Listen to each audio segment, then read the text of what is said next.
Ya. Selamat pagi semuanya.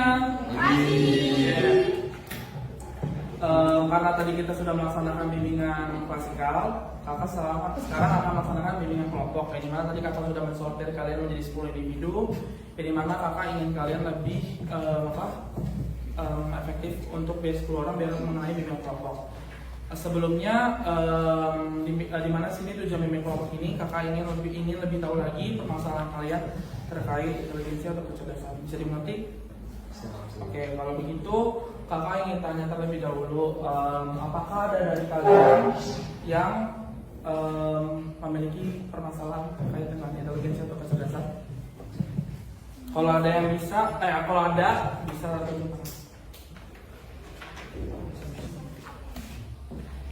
Kalau misalnya ada yang tunjuk tangan, kakak tunjuk.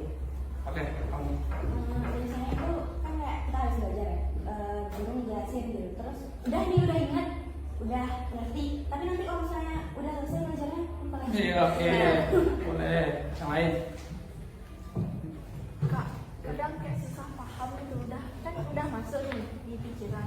Kadang apa kayak udah paham tapi kita nggak paham, nggak ada komunikasi lagi nggak paham. Oh, jadi kamu kayak Susah paham. Oke, kamu Nggak bisa nolak waktu. oh malah waktu. Oke, ada yang lain? Satu lagi deh.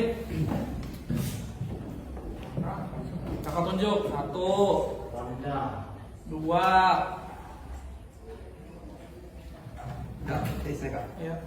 bisa buat skala prioritas. Oh, oke, boleh. Oke, dari permasalahan kalian tadi kakak bisa simpulin kalau misalnya kalian itu belum bisa belum bisa mengatur waktu kalian, belum bisa mengerti pelajaran kalian dengan baik karena kalian keteteran dalam mencerna hal tersebut. Kayak gitu. Oke, kalau gitu di sini kakak akan menerapkan yang dimana tadi kakak sudah jelaskan di bimbingan klasikal, menerapkan ada namanya behavioral sama self management.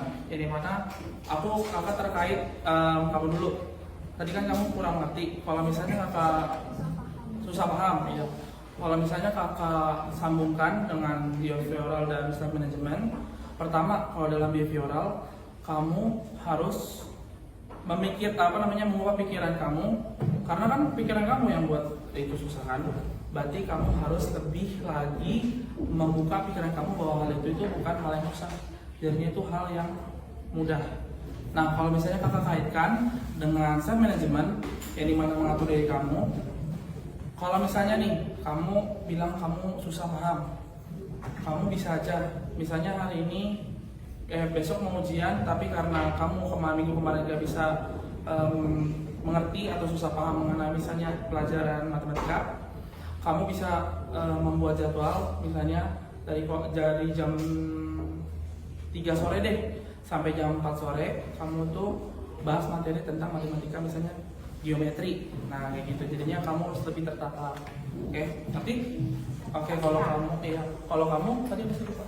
Tadi kan kalau saya habis belajar sesuatu berapa waktu kemudian baru paham. Oke, berarti lupa ya, banyak lupa. Kalau misalnya kakak kaitkan dengan behavioristik, kamu karena sering berpikir bahwa kamu lupa dan terus lupa, berarti kan kamu nanti nggak ada kemajuan, prestasi kamu jadi rendah, jadinya kamu tidak berkembang. Maka dari itu kakak harap setelah ini bimbingan ini kamu bisa lebih lagi buat diri kamu tuh jangan lupa tapi ingat gitu. Terus kalau misalnya kakak kaitkan dengan behavior self management, kamu bisa mengatur diri kamu lebih baik, yang dimana jika kamu lupa kamu bisa membuat catatan atau note mengenai materi atau hal yang kamu ingin ingat tapi terus lupa. Arti? Oke. Jadi kalau kamu tidak bisa mengatur waktu, ya. Kalau misalnya kamu kaitkan dengan behavioristik, kamu karena lupa mengatur waktu, jadinya kakak ingin kamu mengubah pikiran kamu yang dimana prioritas kamu. Jadinya kalau misalnya kamu waktu kamu pagi-pagi misalnya bangun tidur langsung tidur lagi, jadinya kamu harusnya bangun tidur, mandi, misalnya bantuin orang tua, habis itu belajar. Jadinya kamu ada tertata dalam misalnya kamu bisa membuat jadwal. Kalau misalnya kamu kakak kaitkan dengan self management, kamu harus lebih bisa mengatur diri kamu dalam hal mengatur waktu. Contoh dalam misalnya di dalam mengerjakan tugas di rumah, kamu kasih jam misalnya tugas matematika 30 menit, tugas misalnya ya tugas seni budaya 30 menit gitu. Terus ngerti? Oke, kalau kamu tadi prioritas waktu. Ya, kalau misalnya kakak kaitkan dengan behavioristik, kamu bisa mengubah pemikiran kamu dari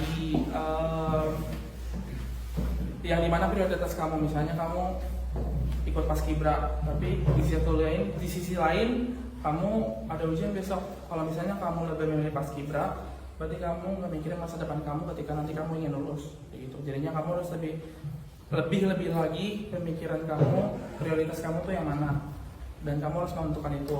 Terus kalau kamu kaitkan dengan self management, kamu harus lebih lagi memprioritaskan di dalam pikiran kamu bahwa pendidikan itu lebih penting dari yang lain. Maka dari itu kakak harap kalian semua yang tadi memiliki permasalahan tersebut bisa menerapkan hal-hal yang kakak bilang, biar supaya kalian lebih menjadi individu yang lebih baik. Apakah bisa dimengerti? Baik, kalau begitu apakah ada yang ditanyakan? Jika tidak ada yang ditanyakan, itu yang bisa kakak kasih dalam bimbingan kelompok. Nanti setelah ini kakak akan berikan lagi bimbingan konseling kelompok, yang dimana nanti kakak akan sortir lagi menjadi 5 individu. Apakah bisa dimengerti? Bisa. Kalau begitu sekian dari kakak, terima kasih.